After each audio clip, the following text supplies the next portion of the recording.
I'm Kim Cochenour, the co-host of the Total Relationship Podcast and COO at Forum Wealth Advisors. I've worked alongside Tyson Ray, your other co-host, for the last 5 years, working with a great team and serve our clients well. Today, we're really jumping into the questions that clients come to us with the objections through, things that generations don't want to talk about, specifically tax planning, risk management, and market decline. Advisors know you have questions around these topics all the time, and it's your responsibility to bring them up. Tyson, let's really kind of dig into why clients might not want to even talk about the hard stuff and why it's your responsibility to. Because people love shying away from those hard conversations, but that's what an advisor needs to do.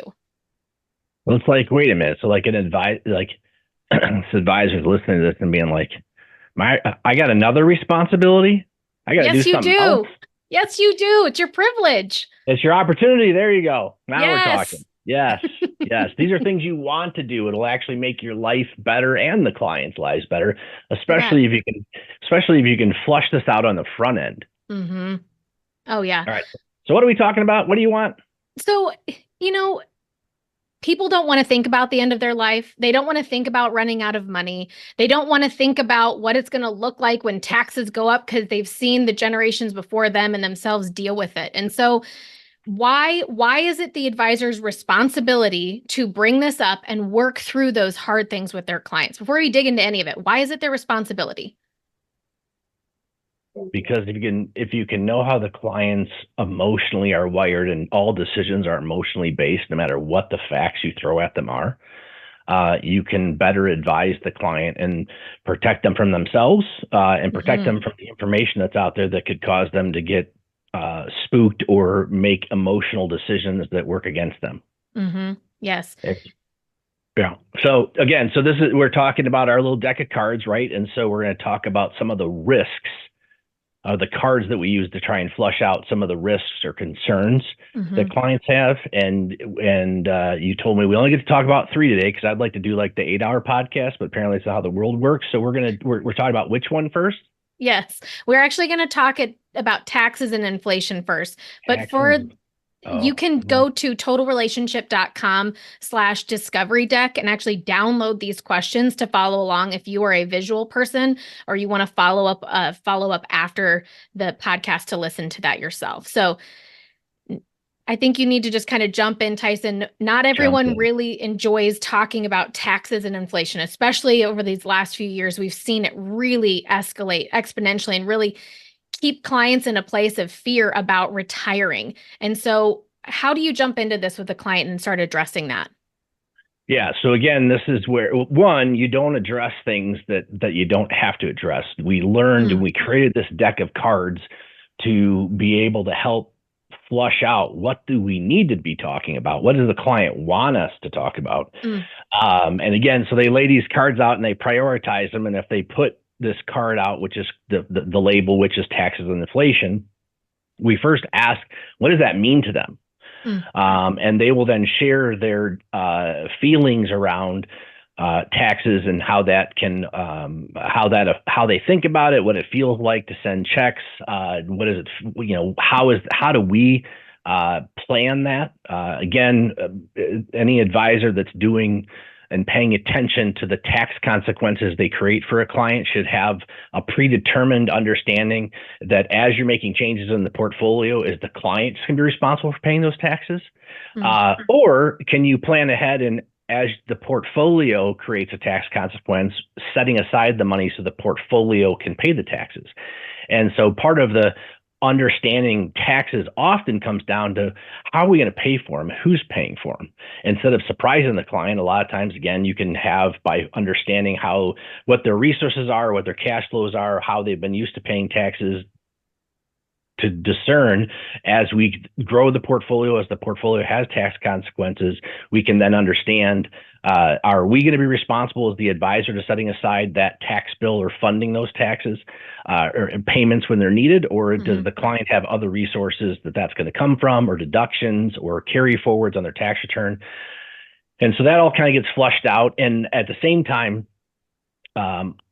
taxes and inflation are things that erode returns and erode purchasing power and work against us. And a lot of people don't wake up in the morning and realize some of their greatest risk in retirement is inflation, the fact that things are going to cost more. I mean, you just don't really day to day think about it. In the last couple of years that came out of COVID, where inflation we had inflation again in ways we hadn't had for probably 2 decades. I think that became it's become more popular in the conversation, and people understand that things are costing more, but I don't think they really fully understand how they compound over time. And a lot of times when that inflation is brought up, we help them understand that the ultimate goal of managing money is just to try and beat that inflation return, and understanding that certain asset classes, cash, and several others, actually, historically speaking, don't keep up with the cost of living, don't keep up with this inflation that erodes their purchasing power. And ultimately, that's why we're making these investments, is to make sure that the resources they have today can grow greater than or equal to this increasing costs in the future. So the same resources they have today that provides the lifestyle they have today can grow to provide that same lifestyle in the future. Most clients aren't coming to us saying, "Here, just make me more money for more money's sake." What they're coming to us is, "Can I maintain my lifestyle and not run out?" Knowing that the car, the home improvements, just the bag of groceries is going to cost more. Oh, yeah. Well, and the client that's concerned and they come into our office and they sit there and they're concerned about, I've always kept a lot of money in cash, because to them in their bank account, they don't see that $100,000 change at all when the market drops. And I think, well, I'll still have that same $100,000 10 years from now. But I think the bigger responsibility that lands on the advisor's shoulders is to explain to the client, yes, you are right. That $100,000 is the same $100,000 that you would have in 10 years from now, but your ability to spend that $100,000 is completely different. A lot of us who've lived through the pandemic realized what a cart of groceries cost us in 2024 versus what it cost us in 2018 is a very real example. So I think the responsibility of the advisor to provide some of those tangibles, remind them what it cost when they bought their first house versus the house that they're living in, or the example of their car, is part of the advisor's responsibility to kind of bring that to a tangible place, because the clients are coming to you because they don't understand the market part of it. They want some help. So how have you done that with clients well over the years? Well, I think part of the all right, so we're gonna have to chop that up, because that was a long-winded, and my brain was in one direction, and it didn't catch your question. Your question was vague in my mind. So try again. How do you tangibly talk to a client about, how do you get them to understand the importance of putting into the market when $100,000 to them feels the same from 1 year to 10 years to 20 years? Partly it's to remind the client, depending on how old they are, but sometimes it's to remind the clients, like, what did your first house cost you? And what did your most recent car cost you? And in some cases, their first house that they actually paid in real dollars years ago is less than their most recent auto purchase.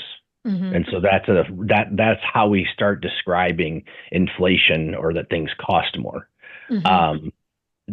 Or it's, if you've been sitting on $100,000 for a long period of time, it's helping them understand that $100,000 needed to grow to $150,000 over that same period of time, and to purchase the same stuff.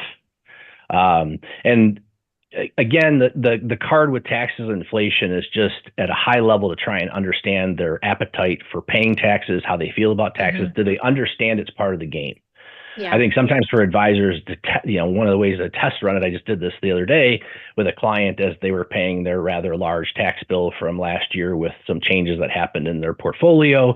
And they just said, it's just like more than I was expecting. And I said, well, you still have about $1 million of capital gains in your account. And the problem is you think that's all yours. And the reality is in that $1 million of capital gains, about 200 grand is Uncle Sam. So just realize that it's not really $1 million net. And by helping clients kind of understand how and remember how they want their portfolio to grow, but that growth sometimes needs to be captured. Or if you want to take that portfolio and transfer it back into cash to then go consume it, that's where that tax comes in. And so taxes and inflation are somewhat correlated, because in a lot of ways you need to grow the portfolio to keep up with inflation, which is where, in simplest terms, we're taking these units of this money, cash, and those are units of a currency. We're converting them into shares or other units of ownership that can more likely beat inflation. And then we convert it back to those units of cash that they need more, and good. We have these units that have appreciated that now can produce more units of cash for you. There's the tax consequence. Sometimes just explaining it in simplest terms, and then helping the client understand. As an advisor, you can help take responsibility to how to both create the problem and solve the problem. Yeah. So they don't have to. Yeah, that's a bigger part of it, I think, that you were talking about earlier, is those clients who really despise paying taxes. They feel that coming out of their own bank account. But if you've got the ability to help set aside some of those funds for the client for when that tax bill comes, it kind of eases that. And I like how you brought through to the client that they had $1 million in gains in their account, that their $200,000 bill, in that perspective, gives them a better way to kind of just land on writing that check. Yep. Okay. So this is like a podcast where we've talked about taxes and inflation. It's like, we're going to, okay. Can we talk, that's been so much fun. Let's try another people card. need to know about it. Well, no one loves taxes. No one loves their CPA, but you got to talk about it because people don't like it enough. But the next card that comes up is risk management. So many people are afraid to invest in the markets because they just see the world freak out when the markets go down, and they don't understand the historical perspectives of the market going down and up, and all they feel is that pain of going down. So how do you navigate that card when the client puts that at the top of their concern list? Yeah, so a lot of times within, especially couples, you're going to find one maybe is comfortable with risk management and one completely isn't. A lot of clients have come to us realizing that if the one that's comfortable with risk management becomes incapacitated or passes away, their spouse is just going to be a deer in headlights. Yeah. I think what most people don't realize, I don't think advisors fully realize, their job is to allow the client to transfer the risk management to the advisor side. Effectively, that card is to try and flush out, are you wanting to be involved in the decisions around risk management, or are you looking to outsource those decisions? Because you can completely outsource them to a discretionary advisor to be able to help you in ways that you don't, and with things you don't want to deal with, or you're not wired well to deal with them. And it also helps us realize that, if in their financial situation, they need to have, because of the inflation component, assets that can fluctuate in value, that have risk and return components, that, I don't want to say this, the risk management card helps us solve the problem for the client that realizes they need to grow their portfolio, but they're afraid to grow their portfolio because of the risk of the fluctuations of the market. And it's like, if you don't do that, the risk of not doing it is you may not grow your portfolio enough, and therefore you are going to run out of money. But it's a card to just begin the conversation of how do they feel about them managing the risk or outsourcing that management, which is where the advisor can step in and add value. Yeah. Well, and you've had the opportunity over the years to meet with clients who have handled it themselves for a long time, and they've grown a certain amount of wealth that they are losing their level of comfort around being the sole decision maker, and they want to be subject to their own feelings or whatever news cycle they're stuck in. So how do you talk to clients who are ready to kind of let go of that, and what does that process look like? Yeah, I think there's thresholds that I find. I think at the lowest level, it's about $100,000, and then probably $500,000, and then definitely above $1 million. I've heard them that clients have told us, I just start feeling like this is a lot of money. And I should have somebody else helping me or overseeing it or protecting me from myself. At the same time, risk management or managing risk in investments on the accumulation side while you're working is an entirely different and I would say easier game because you have time and you don't have to worry about selling. Your greatest risk is when you go to sell your investments because you need them or you're going to panic, which is a different risk. And part of helping a client realize they need to, it's time to outsource that risk management is when they've crossed in now into retirement or planning to go into retirement. And now you're going to start living off of or taking money on a somewhat consistent basis out of something. And they're again left to their own common sense, which is counterintuitive. Investing is counterintuitive. So common sense actually works against you, meaning, oh, they need money and left to their own demise, they may actually go into their portfolio. And because they need money, they're going to go sell what maybe didn't do well and therefore keep what is doing well and not realizing by doing that consistently over a period of time, you end up concentrating your portfolio into what historically or most recently has done well until that asset class or that investment turns over on itself. Yeah. And the old adage is, if you're supposed to sell low and buy low and sell high, you are actually supposed to go sell that some of that which has done the best. And mentally, that's really hard. And that's all, again, part of risk management is removing the common sense and the emotion of wanting to keep things that have done well because they've done well and allowing an advisor to come in and do what's right. Yeah. And talk for a second about advisors who have discretion and non-discretion and how that plays into risk management of a client's portfolio. Yeah, I have some pretty strong opinions on this one. A lot of advisors are having you're filling out a questionnaire to then create a portfolio based on the answers of these questions. And then you're hiring a manager then to manage the portfolio based on the answer to that question. And the problem with that is when it's time to take money out of the portfolio, the advisors don't necessarily have the control to necessarily pick where it comes from because that third party manager is going to decide that. When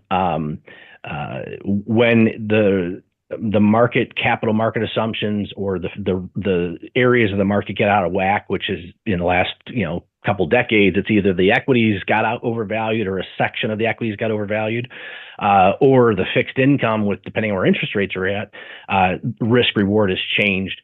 Again, these models that these third party managers are going to just be static and stay in that model no matter what. The benefit of a discretionary advisor is basically they can make adjustments without having to contact the client to fill out the questionnaire to basically get the new set of answers, to get the new model, if you will, to make the change.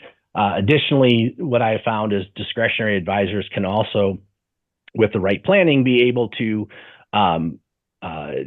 go in and when we need to raise, or at least this is how we do it, when we're needing to either buy into the market with clients' resources or more often take money out of the market to fund what they told us they're going to need, we can do it for all clients all at once. Yep. Because we have the discretion to do that versus the advisor that waits till they have the annual meeting with the client, that then you're at the mercy of where the market is whenever that annual meeting happened to happen or whenever the client happened to call in and ask for it. And then every client is getting a different exit experience versus knowing in the future what the clients need and then collectively taking that need for all of the clients. And when you find that it is the opportunity in the marketplace to go take and sell some of those shares of this asset class that has done very, very well, or just rebalance and take some money off the table, all of our clients can get the same return and the same experience instead of everyone having a different experience because we're having to do it without the discretion. Yeah. And one of the things I've heard you ask clients in meetings is kind of asking them, is there a dollar amount that concerns them, or a dollar? I don't know if you can say it that way. There's usually a number a client has in mind that feels that they start to feel that pain when the markets go down. How do you navigate that question with a client, and how do you prepare for that for them so that they are not concerned or they don't get hung up on that when the market does go down? Okay, so that was all horrible. So what you want to ask me is want to ask, No, Okay, well, I can say that. I can say horrible. no, They may cut it out, right? This doesn't have to be that's this fine. perfect long stream thing. Um, you want to ask, how do you help a client quantify? How do I say that?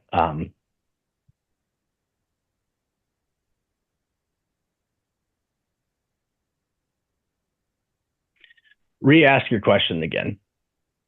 So there's clients who have concerns when the market drops a certain amount and they see their portfolio go down a certain amount. How do you flush out what number that is with the client so that you can be prepared as the advisor for them? Yeah, so going back to the process that we have is beginning to talk to the client first and foremost of what do they need to have in a checking account and what do they need to have in savings. What is the threshold for the emergency funds? So whatever could bubble up in their mind that they would need resources, they know where those resources are and those aren't fluctuating. Mm-hmm. And then the sweet spot there for the advisor is then to go out for the next 12 to 24 months and try and identify what is the need from the portfolio, if anything. Mm-hmm. Because what we're trying to do for the client is take away that if the portfolio fluctuates $80,000 and they're going to be buying an $80,000 car, they're going to attach the tangible item they want to buy to the Mm-hmm. fluctuation of the portfolio. And to the extent that you can plan away by not having those funds in market fluctuation or in assets that can fluctuate, then it just becomes a fluctuation on paper that they don't attach to a need. Mm-hmm. And it diffuses quite a bit. I think too many advisors invest too much of the money or put it all into a portfolio, even though the portfolio may be diversified, that you have some of it in there, but yet the whole value of the account is fluctuating, that the client can't see that. To the extent that you have solved for what the needs are for the client, brings down their anxiety or their concern of fluctuations. At the same time, we tell them, and Warren Buffett had said, investments can lose 30 to 50% of their value in any 12-month period of time, which has happened several times throughout history. And we will occasionally tell clients like, hey, your portfolio is at $1 million. If the market sell off 20%, you're going to be at $800,000, and we're not going to do anything about it, because you have this in the bank, you have this in savings, you have this as an emergency fund, and we have this set aside for the next year or two. So we don't have to do anything about it. Yeah. Well, and that rolls right into market decline. Every client experiences a different reaction with market decline. And if you're not an advisor who sits down and kind of has some of those conversations, how do you start broaching that conversation about market decline with your clients? So again, that would be the third card that of several of the risk cards or the concern cards. And so if they put down taxes and inflation as an issue that they have concerns around, that's where we're going to speak into some of this. So if they had put down or put risk management as one of the cards that's an issue to them, that's why we talk about this. And one of the cards is market decline, which again often finds its way into that stack of things they're concerned about. And when we're meeting with clients for the first time, we will ask, okay, in the financial crisis that you had a substantial market decline, what was your experience? What did you do? What did your advisor do? What did you learn? How did you feel about that? I'm looking for the clients that don't understand. They have this mental accounting where they will say something to the effect of, I got out and I avoided that downturn. And then the response to that question is, okay, well, when did you get back in? Well, I never did. Well, okay, well, you missed now the temporary downturn, but then this advance of coming out of that, you missed the whole thing, right? Yeah.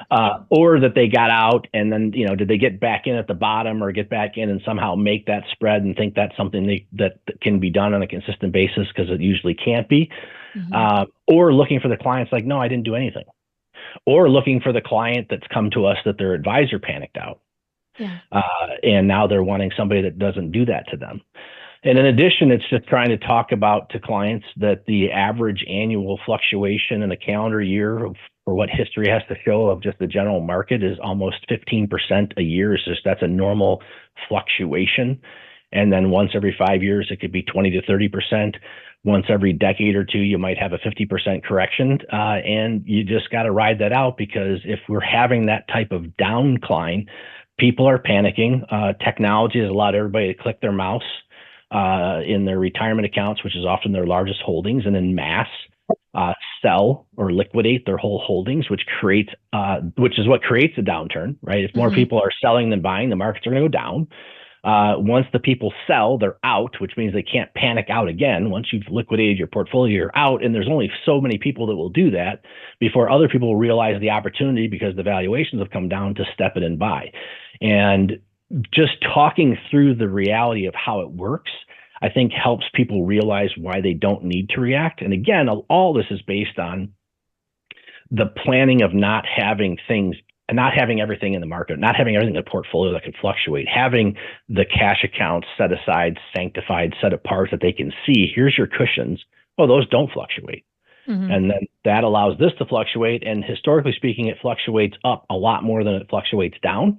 Yeah. And that the whole goal is thou shalt not sell when the markets are down, thou shalt not panic, because we have a plan, and we can avoid having that panic because we can time their needs when we don't know the next time the market's going to decline.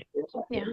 And I think we could probably have a whole conversation about, to you, the advisor, about what it means when you have your own feelings tied up in things, and the clients that you've heard from over the years that their advisor panicked out. But this is really more for the advisor to speak to the client. Yes, I'm distracted because I think Rachel's not muted. Go ahead. What'd you say again?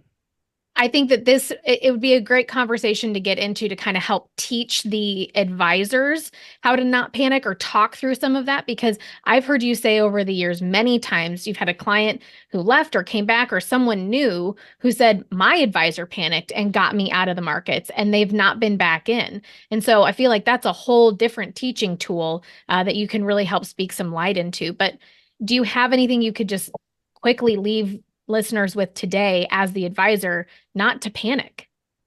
I think for the advisor, and this isn't really something the clients get to flush out, but for the advisor, it is live your life and manage your own affairs in such a way that if you had a 20, 30, or 50% fluctuation in the assets under management, or your income got cut in half, you don't have to panic. You don't have to do anything differently. Because if you don't, you're going to have as much or more anxiety in talking with the clients, because you yourself are experiencing fear or loss. I'll never forget in the financial crisis when the markets had sold off and we had 2 or 3 substantial clients just panic, and we have a philosophy that we'll try and save someone 3 times. After the 3rd time, if they really are going to get out, if they just can't take it anymore, we will liquidate their portfolio, but we'll also tell them in the process that they will have been warned that if you're going to panic out of these investments, you're going to need to move your account and go find another advisor, because we're not going to be responsible for trying to put you back into something we never wanted you to get out of in the first place. Mm-hmm. In the financial crisis, for 2 or 3 clients that were pretty big that had decided to panic out, and we liquidated their accounts and let them move them to the bank, and then wherever they were going to take them, they were going to take them. But I went home and talked to my wife, and I'm like, I don't know how bad this is going to get. And my calculation was like, okay, our income's probably been cut in half. And if it stays where it's at over the next 12 months, it will have been cut in half. And her response to me was like, as long as the kids are healthy and you're healthy, it's like, we're going to be fine. And it's because we've managed our affairs in such a way that we could be fine. And it's trying to pay attention to your own assets and liabilities and expectations of things, and your own cash cushions and emergency funds, so that you can still do the job of having your cool mind that can prevail through those turbulent times. Yeah, that's helpful. I think that'll be helpful. Well, and to bring this back and we wrap this up today, advisors are not breaking any personal boundaries by talking about these things with their clients. We feel it's your responsibility as an advisor to have these conversations with your clients so that you know how you can serve them best and actually have a good, tight relationship with them. Tyson, what else do you want to leave the listeners with today? Gosh, I just hate that word, responsibility. I think that's just, people just take that negatively, and they shouldn't, because that's the opportunity. I think, again, what these cards do by design is to help without the advisor's bias or feeling like they have to talk about all this stuff. That's where I'm kind of pit and pause on the responsibility. The responsibility of the advisor is to give the client the opportunity to be able to prioritize. Here are my concerns. Here are these issues. I am concerned about taxes. I don't give a rip about market decline. They'll tell you.